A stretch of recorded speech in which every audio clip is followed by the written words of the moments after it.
I've kept this story for a long time. It's a tale of a warrior, and a kind of love that can melt even the hardest heart. He was a berserker, feared, unreachable, never gentle, and she was the one thing he was never meant to see.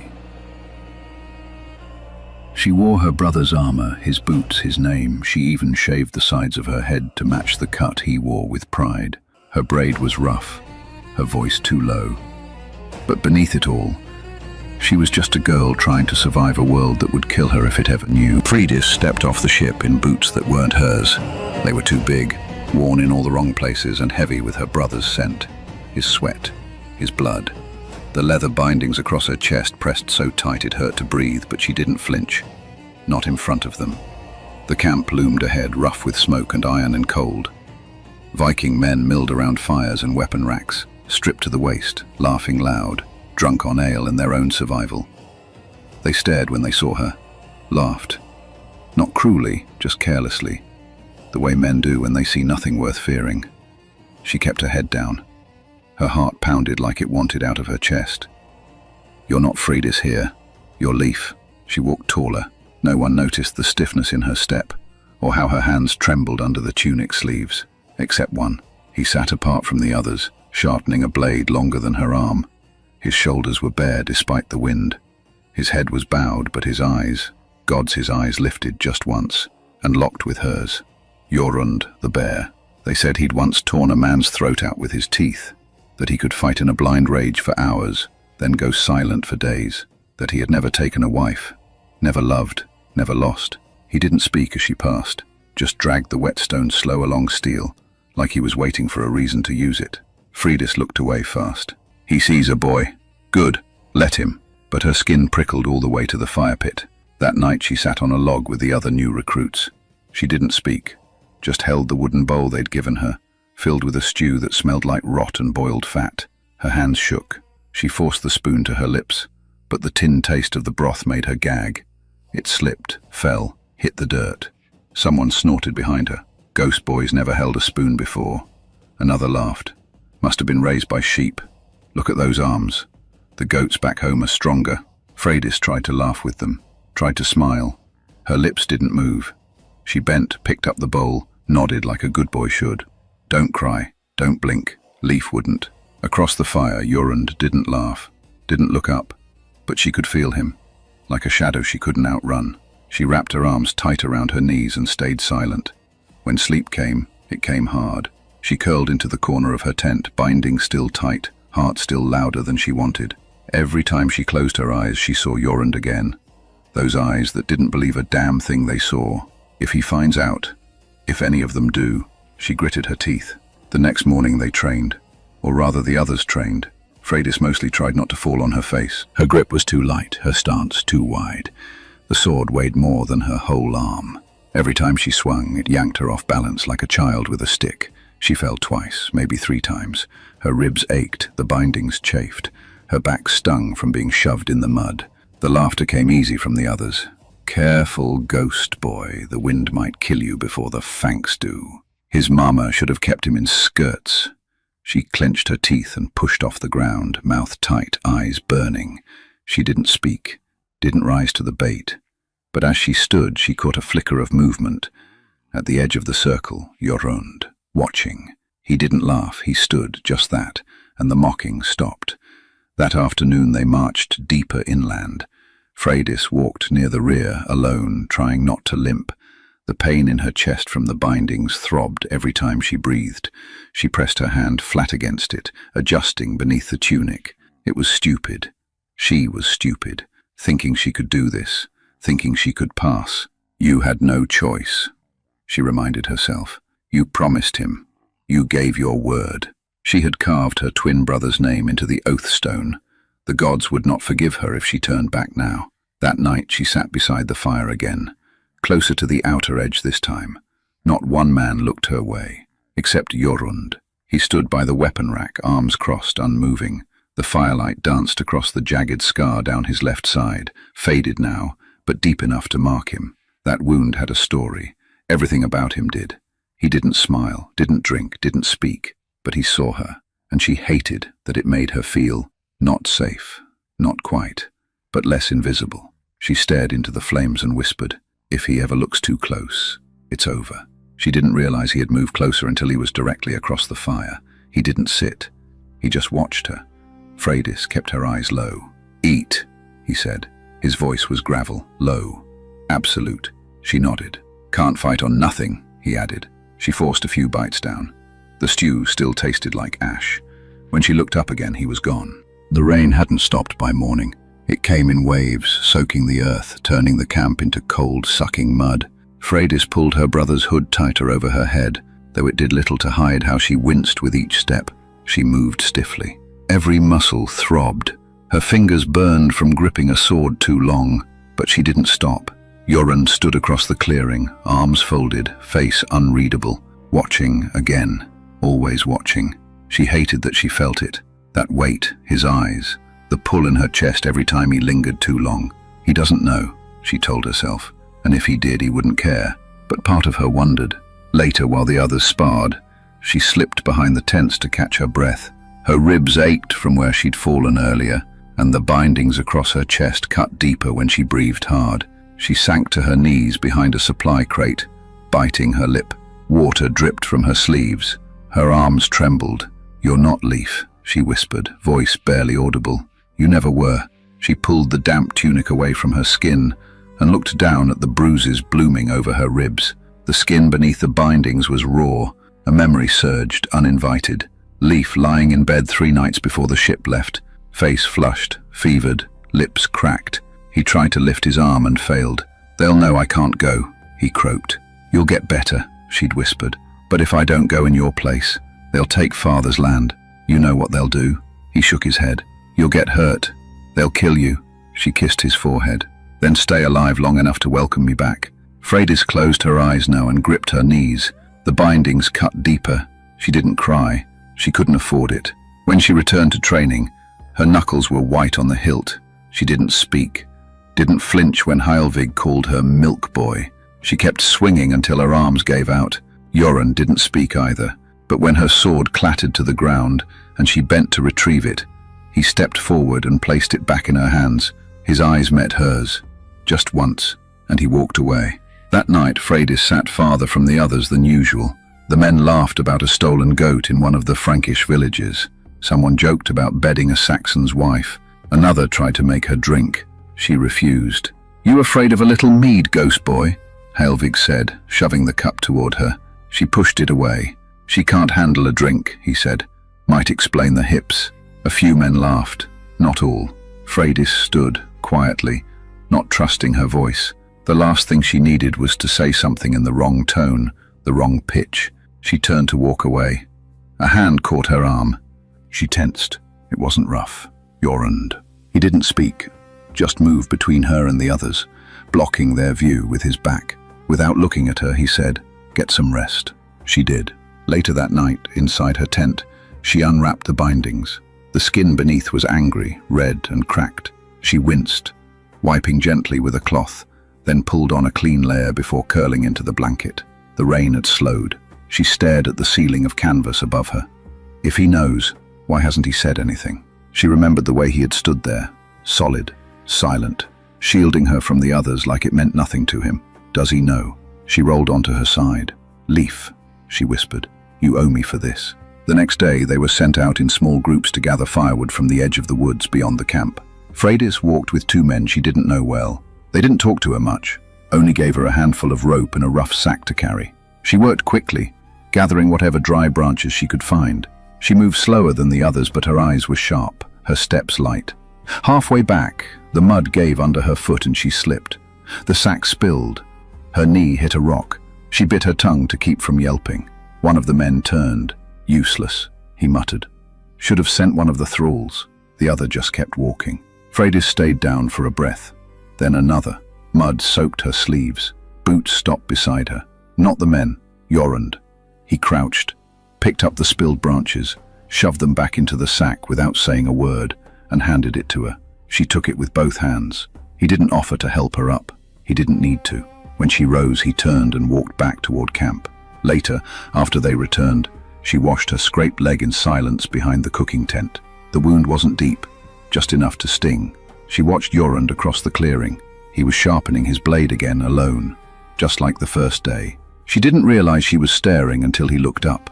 She looked away fast, too fast. "Stop that," she hissed under her breath. "You're not here for him. You're not even here for you." But her hands wouldn't stop shaking. That night the rain returned, light this time, just enough to dampen the ground and hush the cast. Freydis couldn't sleep. Red sound felt louder, every breath sharper. She sat up and pulled on her cloak, slipped outside into the dark.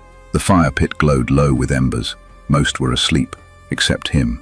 Jorund sat beside the dying coals, hands clasped, eyes far away. Freydis hesitated, then approached. Quiet steps. He didn't move. She sat opposite him. Neela spoke. The fire crackled. "I'm not very good at this," she said quietly. Jorund didn't look at her. "I noticed." She almost laughed, but didn't. "Why do you keep helping me?" Still no glance. "You're weak," he said flatly. Her throat tightened, but not soft. He looked at her then, fully. His eyes weren't angry, just tired, measured. "You're hiding something," he added, "but not for you." She didn't answer. She didn't have to. After a long pause, he stood. Then, without a word, he pulled his cloak off and dropped it around her shoulders. "Sleep," he said, and walked away. She stared at the empty spot where he'd been, then down at the cloak. It smelled like iron, like leather, like him, and for the first time since she arrived, she didn't feel like she was about to fall apart. She curled tighter into it and whispered, "If you only knew." Freydis sat by the fire, eyes locked on the flames. Her hands were scraped from training, fingertips raw from gripping a sword she didn't know how to hold. Her body ached in places she didn't know could ache, but it was her thoughts that stung more than bruises. Across from her, Jorund sat in silence. His axe leaned against a stump, untouched. He hadn't spoken to her since morning, hadn't even looked her way during sparring. But now, with the others half drunk and laughing over their meals, he sat still, watching the fire but speaking to her. "Tell me," he said quietly, voice low enough the wind could steal it. "What do you know of love and sacrifice?" Freydis blinked, startled. She looked up, but his gaze never left the flame. "What?" she asked, her voice rough from silence. She wasn't used to answering questions, not as a man, and certainly not from him. Jorund's jaw shifted slightly. His tone didn't change. "Love, the kind that makes you bleed for someone else, that makes you wear a dead man's boots and risk everything." Her stomach twisted. The fire crackled between them. I don't know what you mean," she whispered, suddenly unable to breathe. Her bindings cut tighter, like they'd sensed the lie before she said it. Jorund turned his head. Slowly, his eyes met hers across the flame, dark and unreadable. "How's your brother?" Her breath caught. The air vanished. He added, "Leaf. Pale skin, quiet laugh, couldn't swing an axe without coughing. He fought beside me 2 winters ago. He wouldn't have missed this raid unless he couldn't stand." Freydis didn't respond. Her throat closed. "I remember his boots," Jorund said. "They don't fit you." He stood, stepped over the fire and crouched near her, just close enough that she could smell the leather on his braces. His voice lowered, not softer but steadier. "You came here to die for someone else." Freydis clenched her hands into fists. "I didn't come to die," she whispered. "I came so he wouldn't." Jorund stared at her face, and for the first time she didn't flinch. He saw her clearly now, not a boy with a too thin frame and unsure hands, but a sister, terrified, stubborn, loyal to a fault. He stood again and walked away without a word. She sat frozen. No one else had heard, no one else had seen, but now he knew. After that night, he began speaking to her more, quietly, in pieces, not in front of the others, only when the fire was low and the sky dark. They talked about nothing at first, weather, old raids, the shape of the coastlines, but then it changed. He told her about a village where he was forced to burn a barn with men still inside, about the silence after battle, about how his mother died when he was 12 and how no one remembered her name. She listened, barely breathing. One night she found him sitting near the trees, sharpening his axe again. She approached cautiously. He didn't move, didn't look at her. "Sit," he said simply. She obeyed. For a long time they said nothing. She watched his hands, the way he worked the blade, the rhythm of it. Her fingers twitched in her lap. She wasn't sure when she'd started watching him like that, not as a warrior, but as a man. Her hand lifted before she could think. She reached out, just to brush his wrist, nothing more. But he pulled away, almost instinctively. "I'm sorry," she muttered, heat rising to her face. Jorund looked at her then. Really looked. His jaw was tense but not angry. He didn't say anything, just held her gaze. Then, slowly, he moved his hand back, closer to hers, let it rest near her fingers. She let her hand settle next to his, not touching, but close enough to feel the heat between them. Neither of them spoke. He didn't tell the others what he knew. But he started acting differently. When they trained, he corrected her grip instead of watching in silence. When someone shoved her too hard, he stood up. Just that, and they backed off. When a log cracked loose in the forest and nearly hit her during fire gathering, he stepped in front without thinking. And every night, he sat closer. That's when Yurik started watching too. Yurik was lean, wiry, with a crooked smile and eyes that never stopped moving. He joked too much, laughed too loud, but his hands were always on something. A knife, a rope, a mug. He noticed the closeness, the way Jorund passed her the meat first, the way she didn't flinch when Jorund barked orders, though everyone else did. And one night Yurik saw something more. They met beneath the pine trees when the fires grew low. Not planned. She never asked, and he never invited her. But every night he was there, sitting in the quiet, sharpening his axe, or watching the sky, saying nothing. And every night she came. At first she sat beside him without touching. She tried not to look too long, tried not to need anything, but she couldn't help it. Something about the silence pulled at her. One night when her courage got the better of her, she reached for his hand, just barely, just enough to feel the edge of his skin. He flinched like she'd burned him. She pulled away quickly, shame burning in her chest. What am I doing? She thought. Chasing someone who doesn't want to be caught, who doesn't even want to be seen. Another time she reached for his forearm, not to hold, just to feel what he was made of. Scarred, solid, warm. But again he recoiled, not harshly, not with anger, but like someone who didn't know how to let a hand stay on him without expecting pain to follow. She turned away, heart thudding. Maybe he didn't want her touch. Maybe he didn't want anyone's. And still she kept coming back. Sometimes they said nothing. Sometimes she spoke and he gave only one-word answers. But she learned to understand those silences. And somewhere in those long, breathless pauses, he began to stay still when she came near. She rested her hand beside his once, not quite touching. He didn't move. Another time she let her head tip onto his shoulder. He tensed at first, but didn't shift away. One night they both laughed.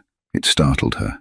How strange he sounded when he wasn't brooding. He was telling a story about a raid gone wrong, about a goat and a waterfall and a chieftain who slipped in mud. The way he said it dry, like he didn't think he was funny, made it even better. She laughed so hard she couldn't breathe. And when she looked at him, he was smiling. Really smiling. That's when it happened. She looked at him and didn't see the Berserker anymore. Didn't see the man feared by half the camp. Just Jorund. Just someone sitting close. Just someone who, for once, didn't make her feel like she had to hide. Her heart raced. She lifted her hand and placed it on his chest. Light as breath. He tensed, but didn't move. She leaned in just enough for her lips to brush his. He didn't close the space. Didn't meet her halfway. But he did speak. Low, steady, almost a warning. "I can hurt you." Her breath caught. She didn't pull back. "I know," she whispered. She kissed him. Soft. Just enough. And when she began to pull away, thinking he wouldn't answer, his hand came up. Strong, gentle. Fingers curled behind her neck like they belonged there. And he kissed her back. Not fiercely. Not wildly. Just real. Solid. Like he'd never been kissed before. Or had never kissed someone who mattered. And when it broke, she sat there with her breath caught in her chest and her hand still resting on his heart. Is this what a kiss is supposed to feel like? Because she was breathless. And not just from the kiss. He didn't say anything, didn't pull her closer, but he didn't let go either. And that silence felt like the most honest answer he'd ever given her. Some things are worth being hunted for. That's what he'd said to her once in a voice so quiet she thought she imagined it. But that was before they kissed. Before the truth bled into the open. Before everything burned. The first to see was Yurik. He hadn't meant to spy, only followed Jorund to feed the rot inside him. The Berserker had changed. Gone from beast to man in the space of a moon cycle. No one knew why. Until now. He saw them, just past the trees, her hand on his chest, his mouth on hers. Not brothers, not training, Not lust, something else, something dangerous.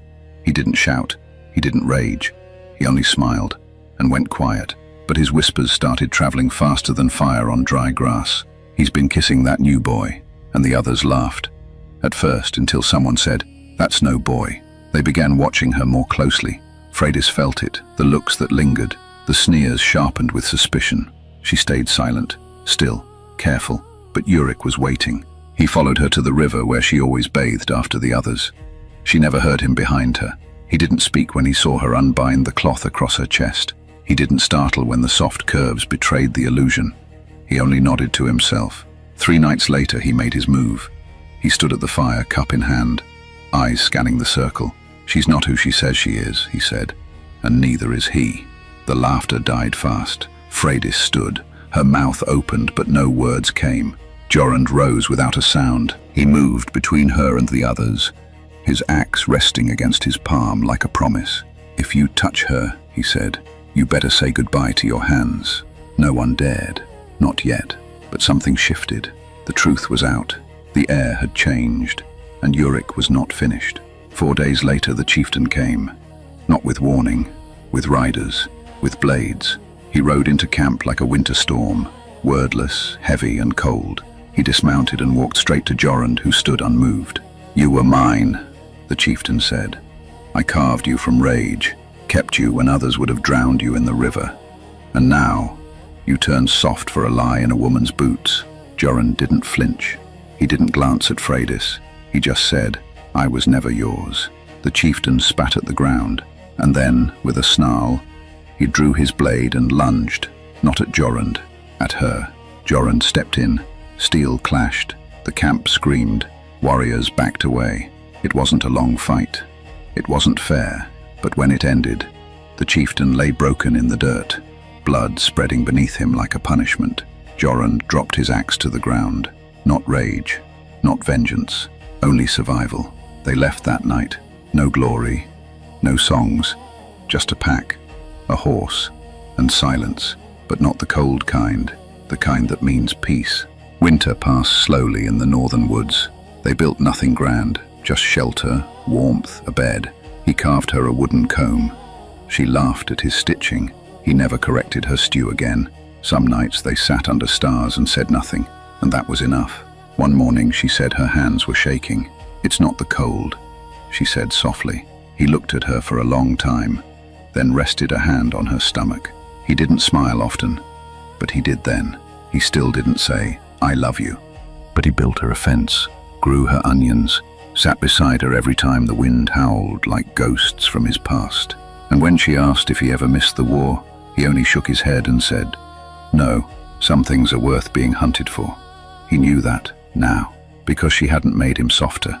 She'd made him whole, and she'd given him something no one else ever had, a future.